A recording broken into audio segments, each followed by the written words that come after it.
Welcome dear students. Today in this video we are going to study about historical footsteps in search of viruses. तो जैसा कि आप सभी virus के बारे में जानते ही हैं, इस शब्द से ज़रूर परिचित हैं। जो कंप्यूटर और आईटी इंडस्ट्री के लोग हैं वे वायरस को एक अलग तरीके से देखते हैं, पर हम जो बायोलॉजिस्ट हैं वो जानते हैं कि वायरस बहुत ही सिंपल बट एसेलुलर एंटिटीज़ हैं और जो लिविंग सेल्स के अंदर ही रिप्रोड्यूस कर पाती हैं। They behave as they are obligate intracellular parasites. इन वायरसेस को कई समय तक हम लिविंग और नॉन लिविंग के बीच का एक कड़ी के रूप में भी जानते हैं, क्योंकि होस्ट सेल के बाहर ये नॉन लिविंग हो जाते हैं और होस्ट सेल के अंदर ये लिविंग सेल्स जैसा बिहेव करते हैं। यूजुअली वायरसेस की स्ट्रक्चर के लिए बताया जाता है कि एक न्यूक्लियोकैप्सिड स्ट्रक्चर है, जिसमें सेंटर में न्यूक्लिक एसिड जीनोम है जो कि चारों तरफ से प्रोटीन के कैप्सिड से सराउंडेड है। और कुछ वायरसेस ऐसे भी होते हैं जिसमें इस न्यूक्लिक एसिड के बाहर की ओर एक और मेम्ब्रेनस एनवेलप मौजूद होता है। तो ये जो वायरस है ये एक लैटिन वर्ड है और इस लैटिन वर्ड का तात्पर्य है वीनोम या पॉइजनस एमेनेशंस, अर्थात कोई विषैला पदार्थ, जहर। और संस्कृत में भी अगर हम देखें तो इसके लिए विष वर्ड जो रखा गया है और विषाणु इसे कहा गया हिंदी में। तो विषाणु का तात्पर्य एक ऐसा मॉलिक्यूल, एक ऐसा अणु जो कि पॉइजन अर्थात जहर से भरा हुआ है। तो देखा जाए तो इसके बारे में बताया जाता है कि 1599 में इस वर्ड का यूज़ होना शुरू हो गया था, परंतु रिटन रिकॉर्ड जो हमें सबसे पहले मिलता है वो प्लांट्स के अंदर बात करें तो कैरोलस क्लूसियस ने 1576 में सबसे पहले इसका यूज़ किया था for the colour breaking in tulips, जिसे आप लोग हिस्ट्री ऑफ वायरोलॉजी में ट्यूलिप मैनिया के नाम से जानते हैं। तो जो ट्यूलिप फ्लावर्स के अंदर जिस तरह से कलर ब्रेकिंग थी और वो एक वायरल डिजीज़ बाद में डायग्नोज हुई थी, तो उसके लिए वायरस वर्ड सबसे पहले बताया गया। परंतु एज एन इन्फेक्शियस एजेंट यह वायरस टर्म सबसे पहले एक डच साइंटिस्ट मार्टिनस बेजरनिक ने 1898 में यूज़ की थी। और अगर हम माइक्रोबायोलॉजी की अगर हिस्ट्री जो स्ट्रीमलाइन है उसको हम देखें तो हम देखें कि कई समय तक तो जो रिलेटिवली जो बड़ी साइज़ के माइक्रो ऑर्गेनिजम्स थे जो कई सारी डिजीज़ पैदा करते थे, उसमें से बैक्टीरिया, फंजाई, प्रोटोजोआ, हेलमिन्थेस, इन सभी को आइसोलेट किया जा चुका था। परंतु वायरसेस को डेमोस्ट्रेट करना बहुत डिफ़िकल्ट था, क्योंकि वो लाइट माइक्रोस्कोप से तो देखे भी नहीं जा सकते थे और इवन उनको आर्टिफिशियल कल्चर मीडियम में जो कि इनएनिमेट हो उसमें ग्रो करना भी बड़ा डिफ़िकल्ट था। तो इन कारणों से वायरस की डिस्कवरी होने में काफ़ी वक्त लगा था। और तब हम वायरस को जो डिजीज़ वो प्रोड्यूस करते थे, जो सिम्टम वो प्रोड्यूस करते थे, उसके आधार पे हम जब उस इन्फेक्टेड टिश्यूज़ को किसी और के अंदर जो ससेप्टेबल एनिमल है उसमें इन्फेक्ट उसको करते थे और उसमें भी सेम डिजीज़ प्रोड्यूस होती थी, तो उसके द्वारा हम वायरस को आइडेंटिफाई करते थे। लुईस पास्चर ने 1865 में सबसे पहले भेड़ों में एंथ्रेक्स डिजीज़ को रिपोर्ट किया और बाद में 1876 में जो रॉबर्ट कॉच जो कॉच पोस्टुलेट्स जिन्होंने दिए थे, जो एक जर्मन बैक्टीरियोलॉजिस्ट थे, उन्होंने ये डेमोस्ट्रेट किया कि ये जो डिजीज़ है वो एक बैक्टीरिया के कारण हो रही है। देन 1881 में पास्चर और उनके जो साथियों थे, जो उन सभी साथियों ने रेबीज़ कॉज करने वाले माइक्रो ऑर्गेनिजम्स को आइसोलेट करने की काफ़ी प्रयास किए। उन्होंने इस माइक्रो ऑर्गेनिज्म को डॉग्स और रैबिट में रिप्रोड्यूस भी करके देखा बाय इंट्रासेरिब्रल इंजेक्शन दिया of the brain tissue of the affected animal, या सलाइवा लेकर के उसको इन्फेक्ट किया, परंतु वे उसको आइसोलेट नहीं कर पाए। और उन्होंने ये सजेस्ट किया कि ये जो कॉजिंग एजेंट है जो ये डिजीज़ कर रहा है रेबीज़, वो बहुत ही सूक्ष्म है जिसको देखा नहीं जा सकता। Although this agent might be a bacterium और any other large microbe that was present, but ये अनडिटेक्टेड रह गया। और 1886 में एडोल्फ मेयर नाम के वैज्ञानिक थे जो जर्मन एग्रीकल्चर केमिस्ट थे नीदरलैंड से। उन्होंने ये देखा कि तंबाकू के पौधों में टोबैको मोज़ेस डिजीज होती है, वो सेप ट्रांसमिशन के द्वारा एक से दूसरे के अंदर फैलती है, यानी एक संक्रामक प्रवृत्ति की होते हैं, और उसमें कोई बैक्टीरिया उन्हें दिखाई नहीं दिए थे। परंतु इसके बाद जो मेजर वर्क हुआ 1892 में, एक रशियन बॉटनिस्ट थे डिमिट्री इवानोवस्की, उन्होंने जो टोबैको वायरल मोज़ेक डिजीज़ जो थी उसमें कई एक्सपेरिमेंट किए। डिजीज़ को हेल्दी प्लांट्स को उन्होंने ट्रांसफ़र किया बाय एनोकुलेशन ऑफ द जूस, उस जूस को उन्होंने क्या किया था, जो बैक्टीरिया प्रूफ फिल्टर्स थे जो चैम्बरलेन के द्वारा बनाए गए थे, उन फिल्टर के थ्रू पास करके और उसके बाद फिर उन्होंने उस जूस को हेल्दी प्लांट के अंदर इनोकुलेट किया और देखा कि उसके बावजूद भी हेल्दी प्लांट में इन्फेक्शन पैदा हो गया। तो उससे उन्होंने रूल आउट किया कि ये जो इन्फेक्शन हो रहा है वो या तो बैक्टीरिया के द्वारा कोई टॉक्सिन प्रोड्यूस किया जा रहा है उसके द्वारा हो रहा है। परंतु बेजरनिक ने 1898 में फाइनली जो डच बॉटनिस्ट थे उन्होंने इवानोव्स्की के रिजल्ट्स को कंफर्म किया और फर्स्ट टाइम उन्होंने वायरस टर्म को यूज़ किया। उन्होंने कंटेंजियम वाइवम फ्लूइडम एक टर्म दी और उन्होंने कहा ये जो फिल्टरेबल इन्फेक्शियस एजेंट निकला है वो खाली लिविंग सेल्स के अंदर ही डिवाइड कर सकता है और मल्टीप्लाई कर सकता है, और इसलिए उन्होंने इस कंटेंजियम वाइवम फ्लूइडम के लिए वायरस टर्म को इंट्रोड्यूस किया था। और ये जो फिल्टर पासिंग वायरसेस हैं जल्दी ही उनको कैटल के अंदर जो एक फुट एंड माउथ डिजीज होती है, खुरपका रोग, उसके अंदर भी दिखाई दिया गया था, डेमोन्स्ट्रेट किया गया था by Friedrich Loeffler and Paul Frosch in 1898 as the first animal viruses. Then 1908 में बैंग और एलरमैन थे, उन्होंने देखा कि चिकन ल्यूकेमिया जो है वो एक फिल्टरेबल वायरस के द्वारा ट्रांसमिट हो सकता है।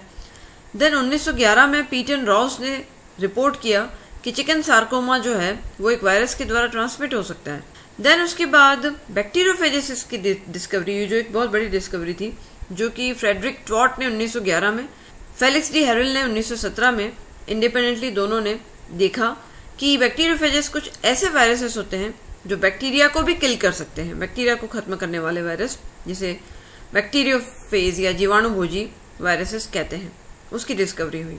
देन उसके बाद 1928 में थॉमस मिल्टन राइवर्स ने यूएसए में वायरस तक जितनी भी इंफॉर्मेशन तब तक अवेलेबल थी उस पीरियड तक उसको एक अपनी बुक में पब्लिश किया, filterable viruses, and he was the first person जिन्होंने सजेस्ट किया कि वायरसेस जो हैं they appear to be obligate parasites as their reproduction is dependent on the living cells. और ये भी माना जाता है, एज्यूम भी किया जाता है कि 1886 में जे बुइस्ट जो थे, he was the first person to see the virus particles in the vaccine lymph as micrococci, micrococci के रूप में उन्होंने देखा वायरस पार्टिकल को, सबसे पहले देखने वाले वैज्ञानिक इनके बारे में माना जाता है। परंतु इसके बाद भी वायरोलॉजी इतनी रैपिडली प्रोग्रेस नहीं कर पाई जब तक सेकेंड वर्ल्ड वॉर हुआ, और उसके बाद जब इलेक्ट्रॉन माइक्रोस्कोप की डिस्कवरी हुई तो उसके बाद living human animal tissue cells के अंदर वायरसेस को देखा जाने लगा। और जॉन एंडर्स ने 1949 में सबसे पहले इनविट्रो कल्चर ऑफ वायरसेस को डेवलप किया। बाद में उसके बाद एलेक्सी कैरल और कई अन्य वैज्ञानिकों ने भी इसको किया। और जब 1931 में जब रुस्का और नॉल ने इलेक्ट्रॉन माइक्रोस्कोप की डिस्कवरी की तो बैक्टीरियोफेजेस की स्ट्रक्चर के बारे में पता चला कि बैक्टीरियोफेजेस जो वायरसेस होते हैं उनकी एक कॉम्प्लेक्स स्ट्रक्चर होती है। उसके बाद जो मेजर डिस्कवरी हुई थी वो WM स्टैनले जो यूएसए वैज्ञानिक थे उनके द्वारा की गई थी 1935 में, जब उन्होंने टोबैको मोज़ेक वायरस को सक्सेसफुली प्योर क्रिस्टलाइन स्टेट के अंदर आइसोलेट कर लिया था। और उन्होंने ये भी दिखाया कि ये जो TMV वायरस है it remains even active after the crystallization, और इसी वजह से उन्हें 1946 में नोबेल प्राइज भी दिया गया था। देन उसके बाद 1937 में बॉर्डन एंड पियरी ने केमिकली ये जो आइसोलेट मटेरियल जो इन्होंने किया था, क्रिस्टलाइज जैसे किया था, उसको बताया, उसकी केमिकल नेचर बताई कि ये एक न्यूक्लियो प्रोटीन है। देन उसके बाद स्टैनले और मैक्स लॉफर ने ये जो वायरसेस थे उसको उसकी केमिकल स्ट्रक्चर को और आगे आइडेंटिफाई करते गए और प्रोटीन और RNA पार्ट्स को उन्होंने सेपरेट किया। देन उसके बाद 1937 में ही मैक्स डेलब्रक ने बेसिक लाइफ साइकिल बैक्टीरियोफेजेस की डिस्क्राइब की। और जैसा हमें पता है कि हर्शे और चेस का एक्सपेरिमेंट बड़ा फेमस है 1952 का, जिसमें उन्होंने टी बैक्टीरियोफेज वायरस का रिप्लिकेशन जो है उसको डेमोन्स्ट्रेट किया, और इन सभी डिस्कवरीज के लिए उन्हें नोबेल प्राइज दिया गया फिजियोलॉजी में 1969 में। देन उसके बाद टोबैको मोज़ेक वायरस की first X ray diffraction pictures available करवाई गई बाय बर्नल एंड फ्रैंक्लिन के द्वारा 1941 में, और उसके बेसिस पे रोजालिंड फ्रैंकलिन ने TMV वायरस की कंप्लीट स्ट्रक्चर डिस्कवर करके 1955 में डेमोन्स्ट्रेट कर दी थी। देन उसके बाद लेट 20th सेंचुरी में कई सारे वायरसेस जो कि ह्यूमन डिजीज को कॉज करते थे वो डिस्कवर हुए, जैसे 1963 में बरूच ब्लूमबर्ग के द्वारा हेपेटाइटिस B वायरस की डिस्कवरी हुई। 1965 में हॉवर्ड टेमिन ने फर्स्ट रिट्रो वायरस की डिस्कवरी की, जो कि एक बहुत इंपॉर्टेंट वायरस की डिस्कवरी थी, रिट्रो वायरस का development. Then first retro virus जो कि ह्यूमंस को इन्फेक्ट कर सकता था वो आइडेंटिफाई किया गया बाय रॉबर्ट गैलो इन 1974। देन ऑन्को वायरसेस के बारे में डिस्कवरी 1975 में हुई। देन 1977 में फ्रेडरिक सेंगर ने सबसे पहले बैक्टीरियोफेज वायरस 5X174 का जीनोम फर्स्ट टाइम सीक्वेंस करके बताया। और उसके बाद 1981 में वर्ल्ड में सबसे पहले एड्स डिजीज़ का फर्स्ट केस रिपोर्ट हुआ, और जो वायरस था उसको कॉज करने वाला ह्यूमन इम्यूनो डेफिशिएंसी वायरस, जिसे HIV कहते हैं, जो कि रेट्रोवायरस है, उसकी डिस्कवरी 1983 में हुई बाय मॉन्टेग्नियर, बैर, सिनोसी एंड गैलो के द्वारा। देन उसके बाद जो वायरस कैपोसिस सार्कोमा करता है, ह्यूमन हर्पीस वायरस 8 जिसे कहते हैं, उसकी डिस्कवरी हुई 1994 में। और उसके बाद हम जानते ही हैं कि 21st सेंचुरी में पृथ्वी पे विभिन्न प्रकार के ड्रेडफुल वायरल एपिडेमिक्स आए, और वर्तमान में भी हम एक बहुत ही ड्रेडफुल एपिडेमिक से गुजर रहे हैं। तो सबसे पहले जैसे सार्स जो कि आया, severe acute respiratory syndrome cause करने वाला वायरस 2002-2003 में। Then bird flu by H5N1 strain in 2005। Swine flu आया, H1N1 वायरल स्ट्रेन इन 2009। उसके बाद मर्स कोरोना वायरस जो कि सऊदी अरबिया से स्टार्ट हुआ 2012 में, और वर्तमान में जो चल रहा है severe acute respiratory syndrome corona virus 2 SARS-CoV-2, जिसे कोविड-19 डिक्लेयर किया गया 2019 में। और अब यहाँ कुछ डिटेल में हम कोरोना वायरसेस की हिस्ट्री के बारे में पढ़ेंगे, because it is the most disasters virus for human population on this world.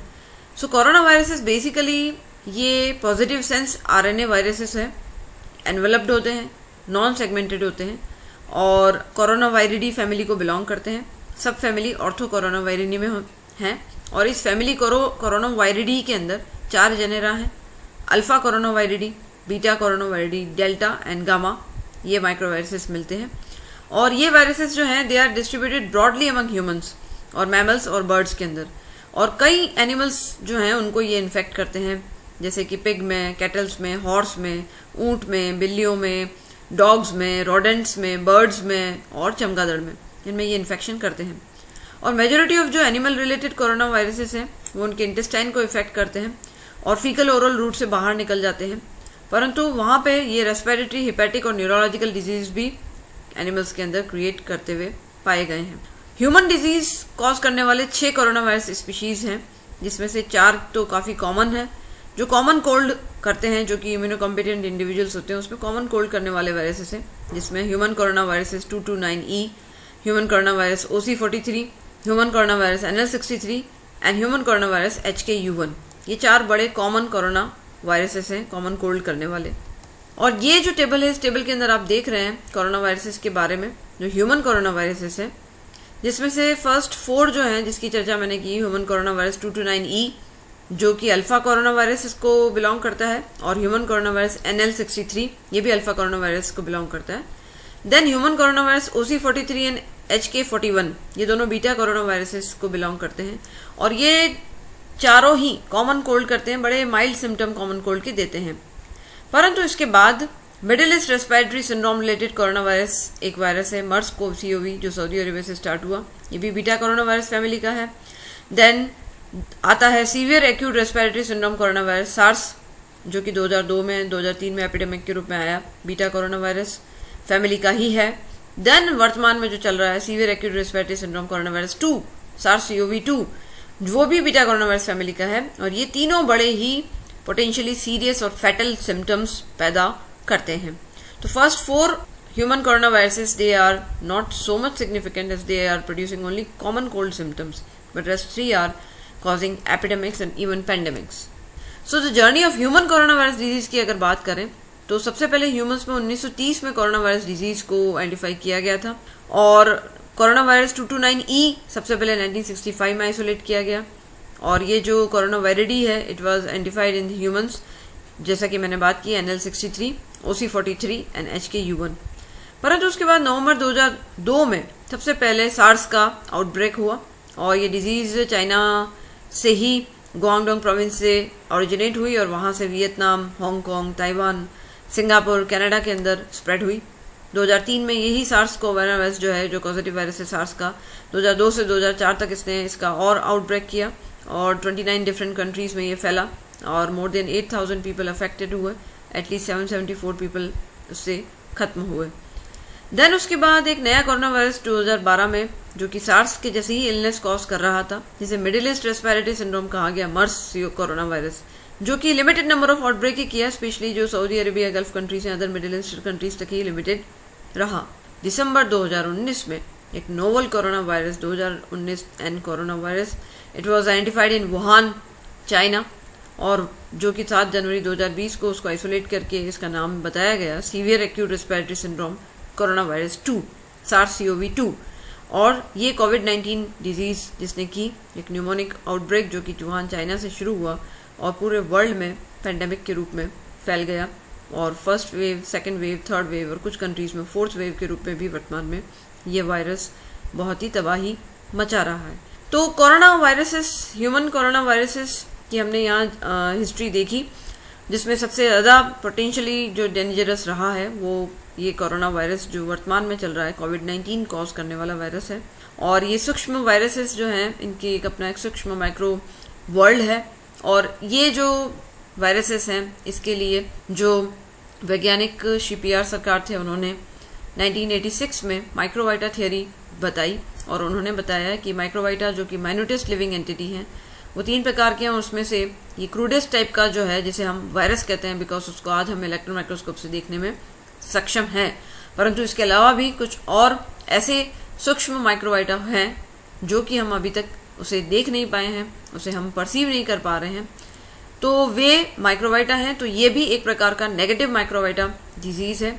ये जो वायरसेस हैं जो डिजीज़ पैदा कर रहे हैं, ये नेगेटिव माइक्रोवाइटा डिजीज़ पैदा कर रहे हैं, तो ये हमारे शिपियार सरकार के द्वारा बताया गया ये माइक्रोवाइटा थ्योरी 1986 में। और इसके बाद आप देखेंगे कि वायरोफेजेस की डिस्कवरी हुई वर्ल्ड में, और वायरोफेजेस अर्थात जो वायरस को किल कर सके, तो वायरस को किल करने वाले वायरस ईटर्स जैसे कि स्पुतनिक, मैव वायरस, ऑर्गेनिक लेक वायरोफेजेस, इन सब की डिस्कवरी हुई है, और इन सब के थ्रू हम वायरस का रिप्रोडक्शन को रोक सकते हैं। और वर्तमान में देखें तो 4000 से भी ज़्यादा एनिमल और प्लांट वायरसेस हमें पता है, और प्लांट्स के अंदर तो लगभग 997 डिफरेंट टाइप की वायरल डिजीज़ की डिस्कवरी हो चुकी है। वायरसेस बहुत इजीली अपने स्ट्रक्चर को चेंज करते हैं और एक सेल से दूसरे सेल में जाते हैं अपना म्यूटेशन करके और चेंजेस लाते हैं अपने अंदर, और कई जो टेरिफिक सर्कमस्टेंसेस भी हों, इनएक्सट्रिकल सर्कमस्टेंसेस हों, उसके अंदर भी वे ईजीली जिंदा रह जाते हैं। तो वायरसेस अर्थात वायरोलॉजी अर्थात जिसे हम माइक्रोवाइटोलॉजी आजकल कहते हैं, उसके बारे में एक्सटेंसिव रिसर्च करनी होगी, और इनसेसेंटली हमें इसके बारे में फुल स्पीड से खोजना होगा। मॉलिक्यूलर बायोलॉजी, जेनेटिक्स और बाकी सारी जितनी भी टेक्निक्स हमारे पास अवेलेबल हैं उनको देखते हुए, ताकि हम इस अल्ट्रा माइक्रोस्कोपिक और ये जो एनिग्मेटिक कॉम्प्लेक्स जिसे हम लिविंग कहें या नॉन लिविंग एंटिटीज़ कहें, उन एंटिटीज़ से ताकि ह्यूमन जो है पॉपुलेशन वो अपने आप को सेव कर सके। ये कुछ रेफरेंसेस हैं जिसके थ्रू ये प्रेजेंटेशन मैंने प्रिपेयर किया है। Thank you very much.